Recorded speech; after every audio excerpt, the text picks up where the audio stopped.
El profesor suplente de Julio Ramón Ribeiro.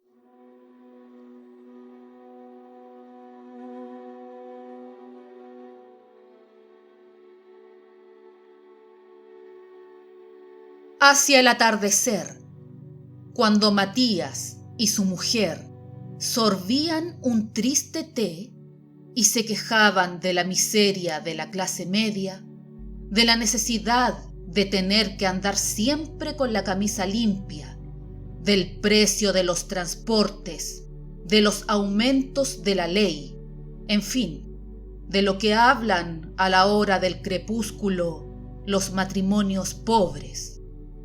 Se escucharon en la puerta unos golpes estrepitosos y cuando la abrieron, irrumpió el doctor Valencia, bastón en mano, sofocado por el cuello duro.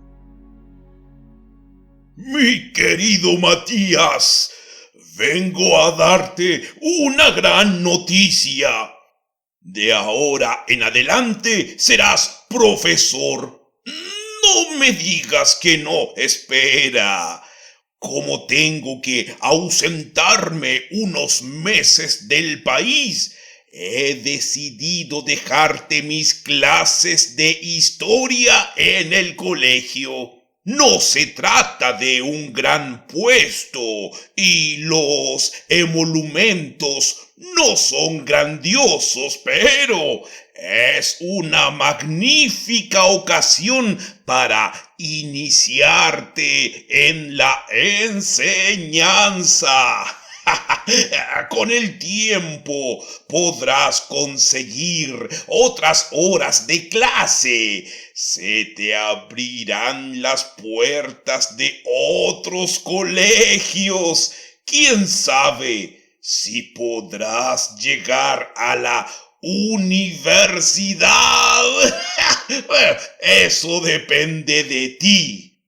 Yo siempre te he tenido una gran confianza. Es injusto que un hombre de tu calidad, un hombre ilustrado que ha cursado estudios superiores, tenga que ganarse la vida como un cobrador. No, señor, eso no está bien. Soy el primero en reconocerlo. Tu puesto está en el magisterio. No lo pienses dos veces. En el acto llamo al director para decirle que ya he encontrado un reemplazo. No hay tiempo que perder. Un taxi me espera en la puerta y...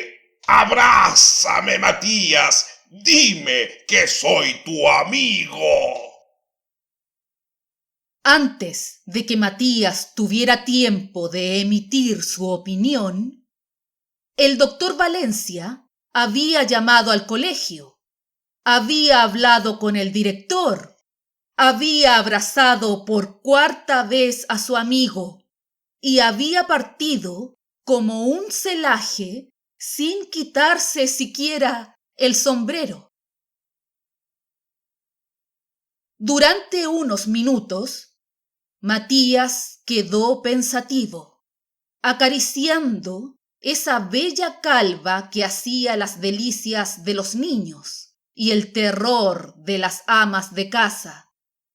Con un gesto enérgico, impidió que su mujer intercalara un comentario y, silenciosamente, se acercó al aparador. Se sirvió del oporto reservado a las visitas y lo paladeó sin prisa, luego de haberlo observado contraluz de la farola. Todo esto no me sorprende. dijo al fin. Un hombre de mi calidad no podía quedar sepultado en el olvido. Después de la cena, se encerró en el comedor, se hizo llevar una cafetera, desempolvó sus viejos textos de estudio y ordenó a su mujer que nadie lo interrumpiera, ni siquiera Baltasar y Luciano, sus colegas del trabajo, con quienes acostumbraba reunirse por las noches para jugar a las cartas y hacer chistes procaces contra sus patrones de la oficina. A las 10 de la mañana, Matías abandonaba su departamento. La lección inaugural bien aprendida, rechazando con un poco de impaciencia la solicitud de su mujer, quien lo seguía por el corredor de la quinta, quitándole las últimas pelucillas de su terno de ceremonia. No te olvides de poner la tarjeta en la puerta, recomendó Matías antes de partir. que se lea bien. Matías Palomino, profesor de historia. En el camino se entretuvo repasando mentalmente los párrafos de su lección. Durante la noche anterior no había podido evitar un temblorcito de gozo cuando, al designar a Luis XVI, había descubierto el epíteto de Hidra. El epíteto pertenecía al siglo XIX y había caído un poco en desuso, pero Matías, por su porte y sus lecturas, seguía perteneciendo al siglo XIX, y su inteligencia, por donde se la mirara, era una inteligencia en desuso. Desde hacía 12 años, cuando por 2 veces consecutivas fue aplazado en el examen de bachillerato, no había vuelto a hojear un solo libro de estudios ni a someterse una sola cogitación al apetito un poco lánguido de su espíritu. Él siempre achacó sus fracasos académicos a la malevolencia del jurado y a esa especie de amnesia repentina que lo asaltaba sin remisión cada vez que tenía que poner en evidencia sus conocimientos. Pero si no había podido optar al título de abogado, había elegido la prosa y el corbatín del notario. Si no por ciencia, al menos por apariencia, quedaba siempre dentro de los límites de la profesión. Cuando llegó ante la fachada del colegio, se sobreparó en seco y quedó un poco perplejo. El gran reloj del frontis le indicó que llevaba un adelanto de 10 minutos. Ser demasiado puntual le pareció poco elegante y resolvió que bien valía la pena caminar hasta la esquina. Al cruzar delante de la verja escolar, divisó un portero de semblante hosco que vigilaba la calzada, las manos cruzadas a la espalda. En la esquina del parque se detuvo. Sacó un pañuelo y se enjugó la frente.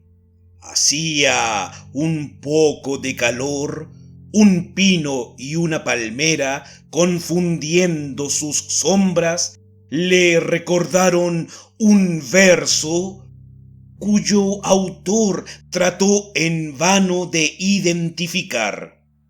Se disponía a regresar. El reloj del municipio acababa de dar las 11, cuando, detrás de la vidriera de una tienda de discos, distinguió a un hombre pálido que lo espiaba. Con sorpresa, constató que ese hombre no era otra cosa que su propio reflejo. Observándose con disimulo, hizo un guiño como para disipar esa expresión un poco lóbrega que la mala noche de estudio y de café había grabado en sus facciones.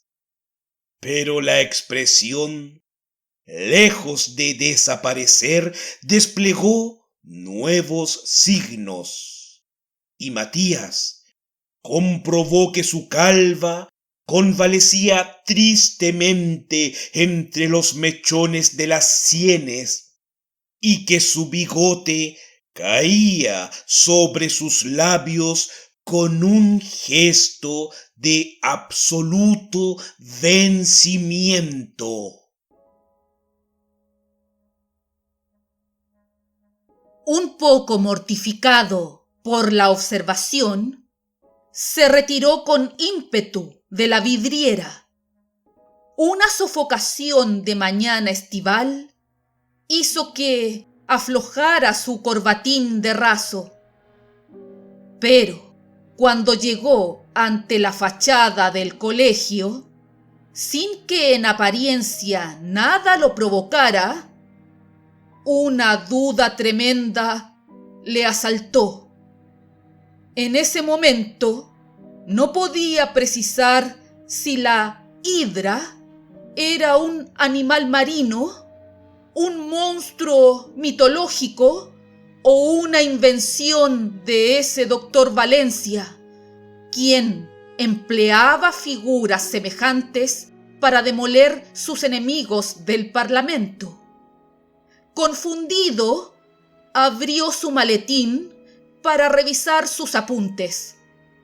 Cuando se percató que el portero no le quitaba el ojo de encima, esta mirada, viniendo de un hombre uniformado, despertó en su conciencia de pequeño contribuyente tenebrosas asociaciones y, sin poder evitarlo, prosiguió su marcha hasta la esquina opuesta. Allí se detuvo resollando. Ya el problema de Hidra no le interesaba. Esta duda había arrastrado otras muchísimo más urgentes. Ahora en su cabeza todo se confundía. Hacía de Colbert un ministro inglés, la joroba de Marat la colocaba sobre los hombros de Robespierre y por un artificio de su imaginación, los finos alejandrinos de Chenier iban a parar a los labios del verdugo Sansón. Aterrado por tal deslizamiento de ideas, giró los ojos locamente en busca de una pulpería. Una sed impostergable lo abrasaba. Durante un cuarto de hora, recorrió inútilmente las calles adyacentes. En ese barrio residencial solo se encontraban salones de peinado.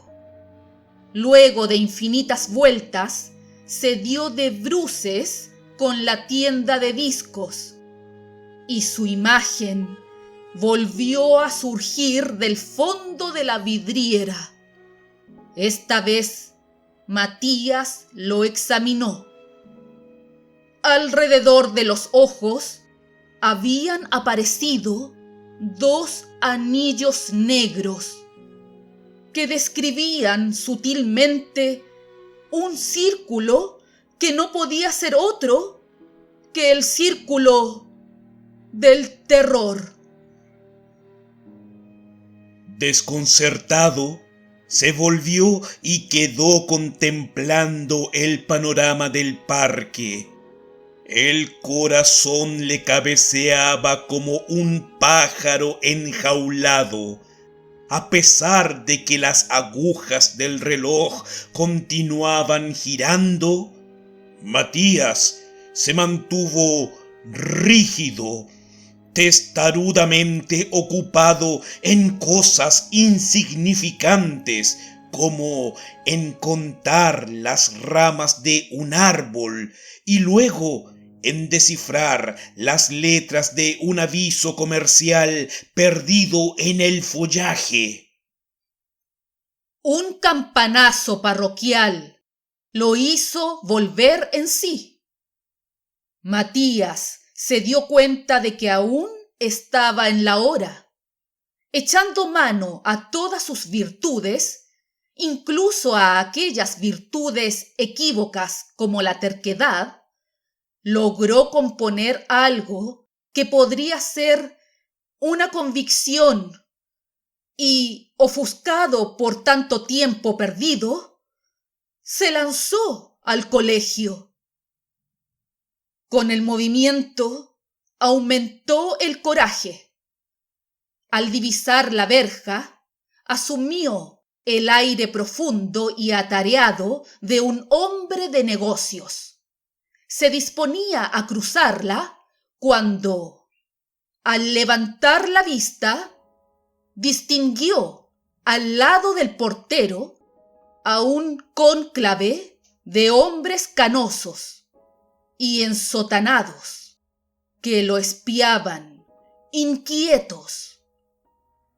Esta inesperada composición, que le recordó a los jurados de su infancia, fue suficiente para desatar una profusión de reflejos de defensa y, virando con rapidez, se escapó hacia la avenida.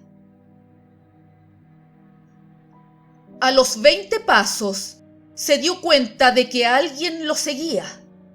Una voz sonaba a sus espaldas. Era el portero. ¡Por favor! ¿No es usted el señor Palomino, el nuevo profesor de historia?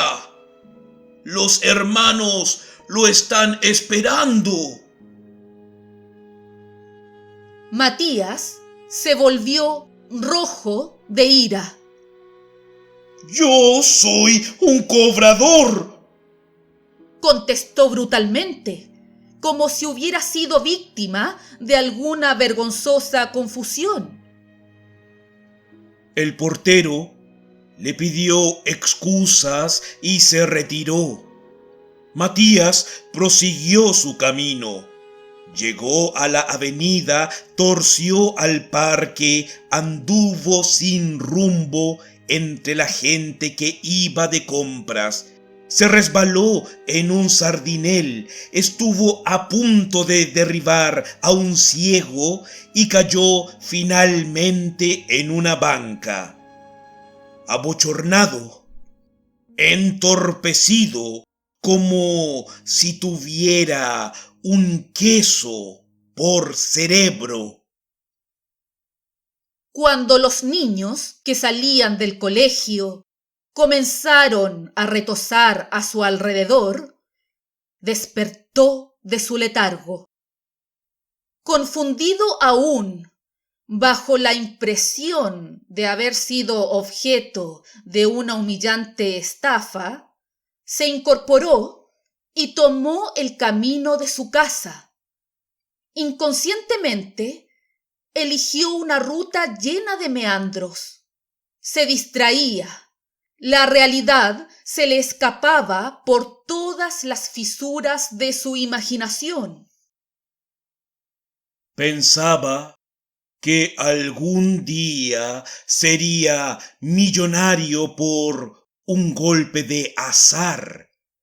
Solamente cuando llegó a la quinta y vio que su mujer lo esperaba en la puerta del departamento, con el delantal amarrado a su cintura, tomó conciencia de su enorme frustración. No obstante, se repuso, tentó una sonrisa y se aprestó a recibir a su mujer, que ya corría por el pasillo con los brazos abiertos. ¿Qué tal te ha ido? ¿Dictaste tu clase? ¿Qué han dicho los alumnos? Magnífico. Todo ha sido magnífico, balbuceó Matías. Me aplaudieron.